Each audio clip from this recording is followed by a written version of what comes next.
Hi everybody, I am Harpreet Lugani. I am a nutritionist, I am a naturopath, foot reflexologist, yoga and meditative therapist. I practice integrated natural therapies. In my series of health and wellness, I spoke about depression, I spoke about boredom and eating mindfully in my last videos. In this video, I will speak about forgiveness. How important is forgiveness in our lives? Ordinarily, in our lifetime, we go through pains and abuses. Our trust is betrayed, and we are sometimes harshly bullied. At times, we are victims of a crime, and in this process, we are deeply hurt.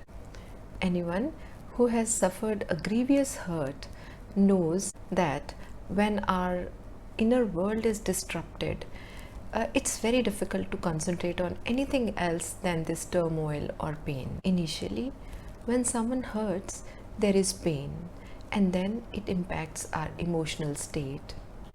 And you incur anger, resentment, sadness, feeling of being victimized, bitterness, desire to take a revenge, and so on and so forth. And then you continue to hold on to these low emotions for years together and continue to live on this low energy conditions. And those emotions, they remain frozen somewhere in the heart, despite of the fact you think that you have overcome them, or you've become indifferent towards them. And this frozen part of yours start to ruin your life. You try to escape from it, but you cannot, because they are inside you, and you become energetically bound to that experience. And if you think that it is caused by some person, so you hold that person hostage due to that experience. It is frustrating to realize that knowingly or unknowingly you still are connected to that person, emotion or experience. The only solution to get rid of it is to forgive it and not drag it along with you, losing your time, energy and freedom of your soul. First and foremost, when you embark on this journey of forgiveness, it's very important to be aware and begin with an empathetic attitude. Most of the times, we think that we are on the receiving end and we are being victimized. However, when we listen to the story of the other side with awareness and patience, we realize that it's not as bad as we perceived.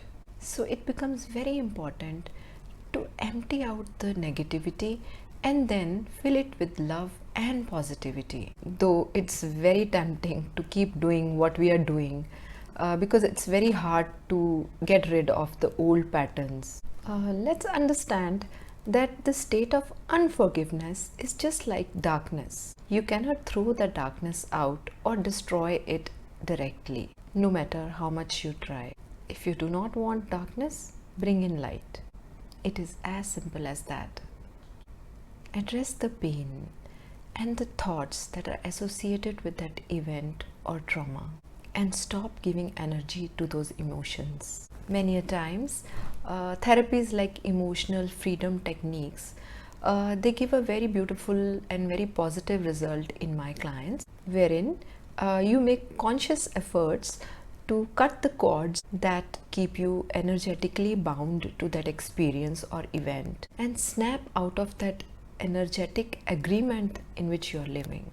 At times, dynamic therapies have worked wonders with my clients, which involve reliving your experience, crying and screaming out that pain, doing gibberish, beating the pillows and attacking that frozen part of yours which remain inside like a disease.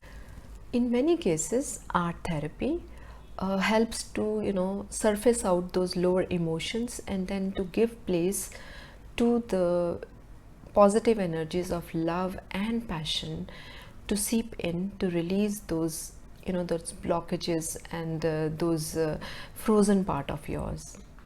And it is again on you to figure out what therapy helps you, because life is so important, so precious, that we should live each and every moment with joy and peace. And last but not the least, real forgiveness simply means you accept the person as he is. You still love him the way he is.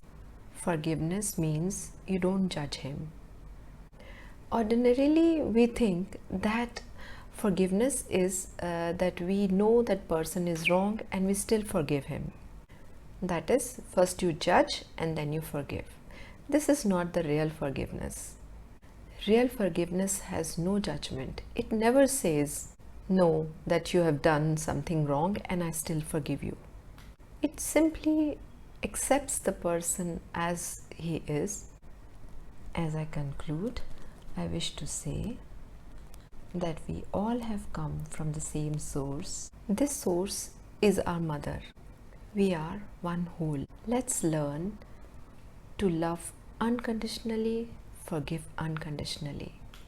Give yourself permission to live a life full of passion and love without any undesirable barriers to your vision. Thank you.